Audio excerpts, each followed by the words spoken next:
Michael Waldron, head writer and executive producer of Loki, one of my favorite shows of the past year.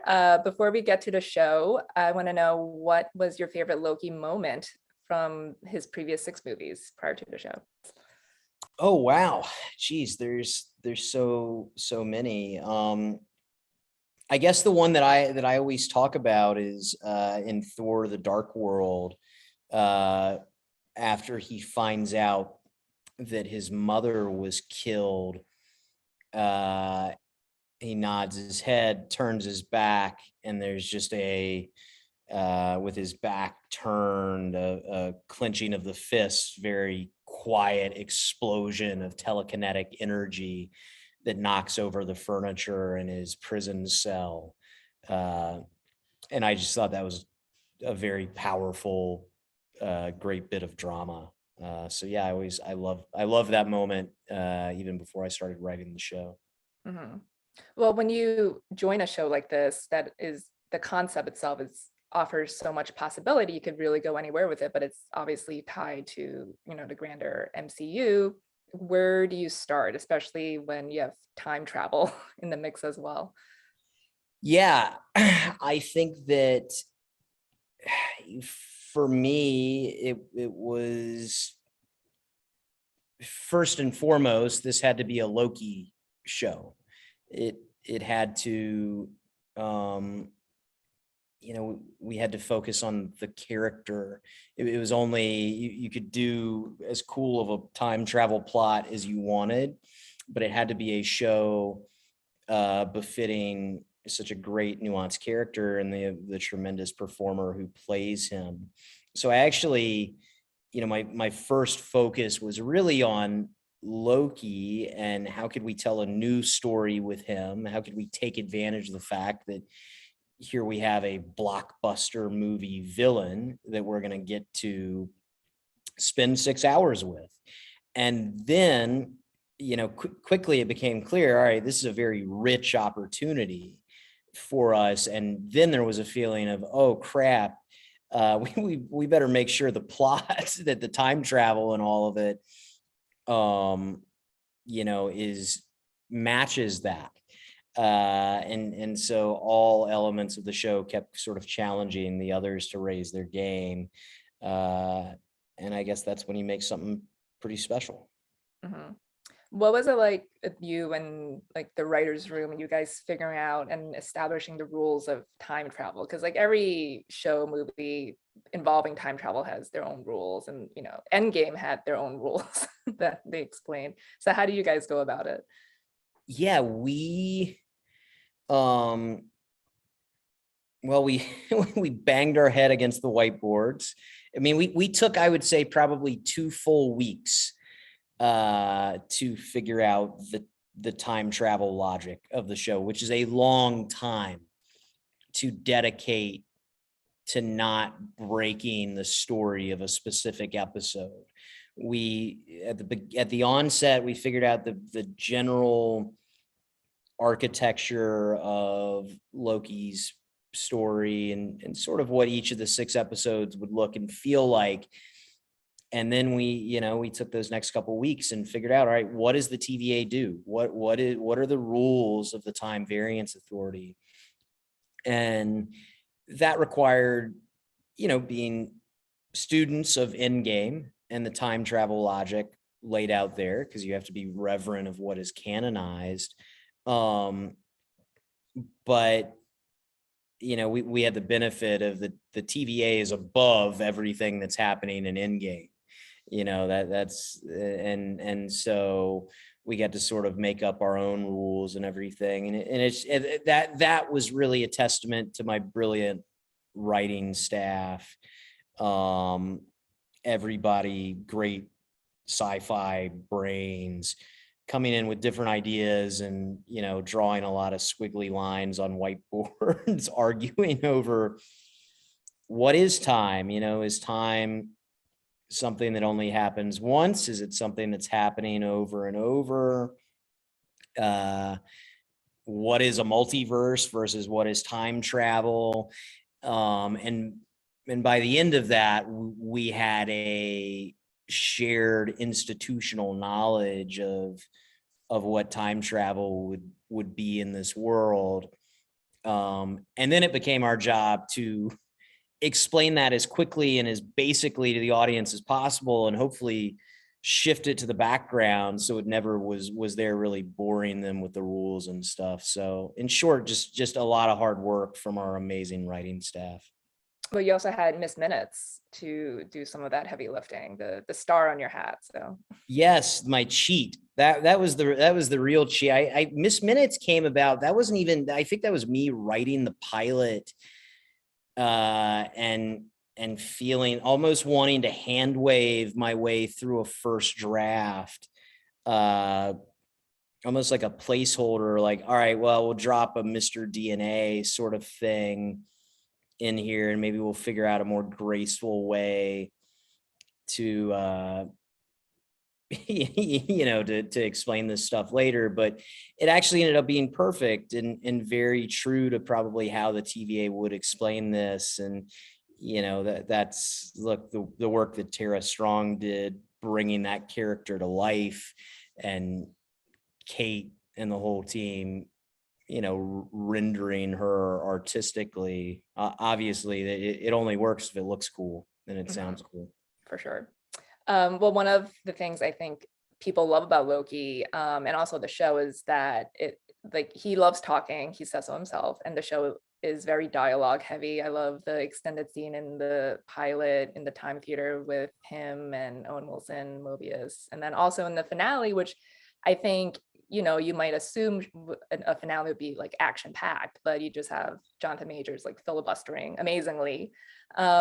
So what was how much fun is it to write so much dialogue, and were you ever, I guess, deterred from doing more? Because maybe the general assumption is that people want more action in a superhero show.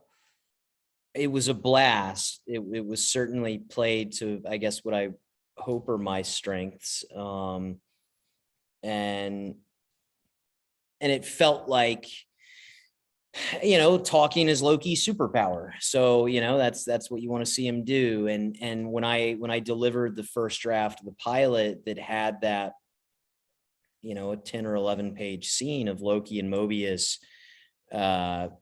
processing one another, as we called it,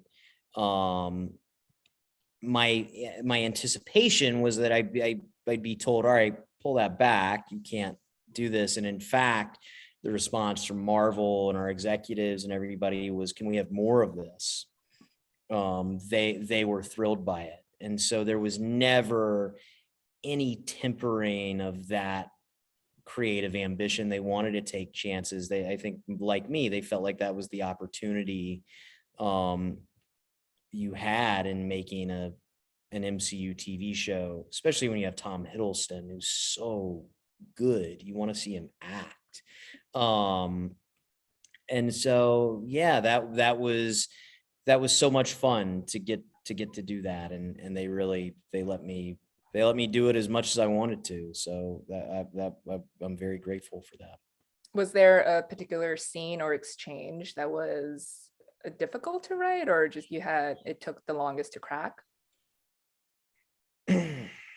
It was all it was all challenging, to be sure.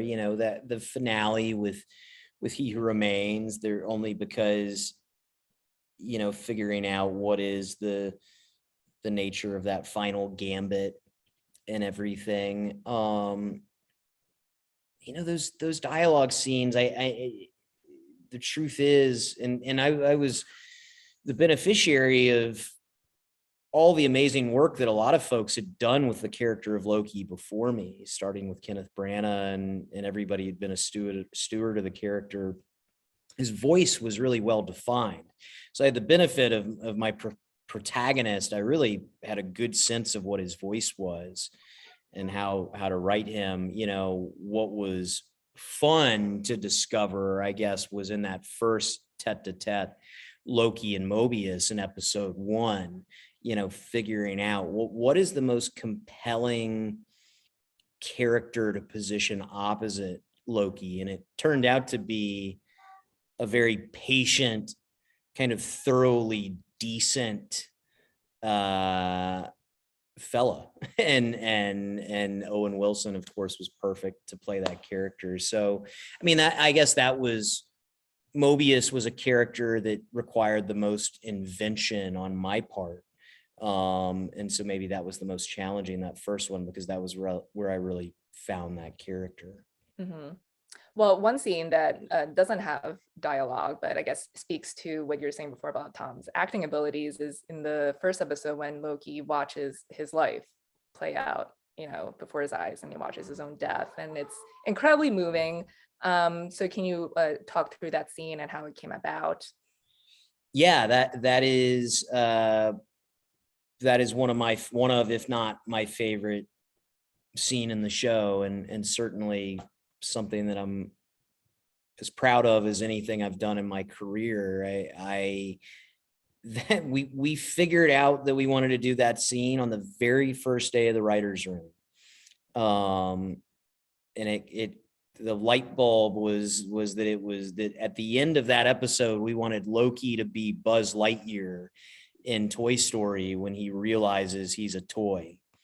When he falls from the banister and his arm breaks. And so we had a photo on the whiteboard for a long time of Buzz Lightyear laying there. And we knew it was one of those things where you knew that Tom is great and this is going to be so good. And then you see it and it's even better than you can imagine. And it's, that's, I'm really, really proud of that moment. That was a lot of fun. Yeah, because it's great, because obviously it's the old version of Loki, but he quickly realizes, like, I am not in control of my life, and it's so humbling for him to see that, and because, like, we all of us, having seen the other films and Endgame, we know, or Infinity War, we know his arc, but to see him process it is that quickly is great. Yeah, and it was a little bit of a necessary cheat on our part as well, because I was really aware of the fact that we were inheriting a Loki from actually relatively early in his MCU journey, at the end of the first Avengers, and the fans had watched this guy continue to arc throughout the Dark World and Ragnarok, leading to his sacrifice in Infinity War. And so it felt like this moment was kind of doing double duty. In addition to being an emotional springboard for this version of Loki, it was also bringing him up to speed, almost, bringing him up to the same place in an arc, or at the very least making him aware of the steps in an arc that his other dead self had taken. So the audience, didn't spend a whole series feeling like they were rooting for somebody's twin brother stepping in for a dead character, like in Beer Fest. Yeah, for sure.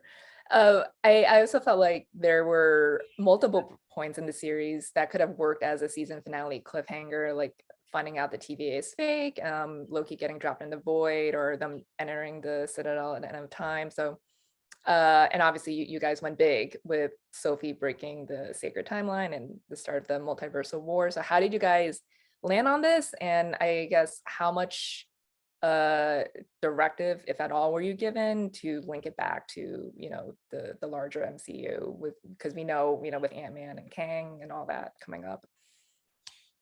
There was, and I've talked about this before, there was a shocking amount of autonomy that we had to take massive swings that felt like they would dramatically alter the trajectory of the MCU. And as I've learned working with Kevin and these guys, their only requirement is that something be awesome and compelling. And it's, we trust that what we do will naturally align with the other stories being told around it, which, by the way, is very much how comics themselves are. Comic universes are written and built. And so we we knew we were going to the multiversal place relatively early on. And I very early in the writer's room was kind of gunning for the idea that, He Who Remains should be a variant of Kang. Really, because it felt like the way to ultimately, I wanted there to be the feeling that our show had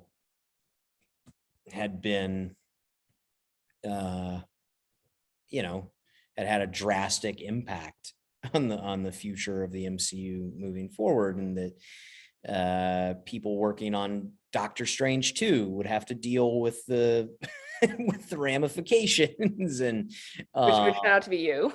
yes, yeah, exactly. You end up cleaning up your own mess. And so they were just very supportive of that. And it was just incumbent upon us to pitch a cool version of it. And so again, pretty early in the writer's room one day, I almost riffed a version of He Who Remains, the story that he tells, the multiversal war, or the war among Kangs that he emerged victorious from. And the response came back, yeah, that's awesome, let's run with that. And so we ran toward that. And so I think if you can earn a cool idea, then these guys are never going to turn you away from it. Yeah.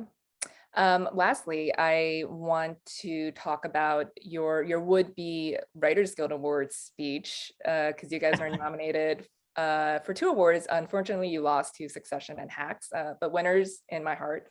But you tweeted the pre-recorded acceptance speech that you guys did with Miss Minutes, and it was hilarious.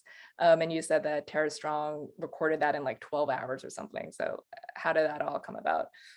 Yeah, that came about because the award show was virtual, and they told us we had to send in like a 45-second speech, and it's, everybody's busy, and it's like, okay, in theory it'd be fun to do something jokey, but maybe I should just go down the middle. But Tom Kaufman, one of our writers who wrote episode 5, the episode that takes place in the void, he had the great idea. It would be funny if Miss Minutes could accept it, but actually be really indignant about the way she was portrayed in the show. And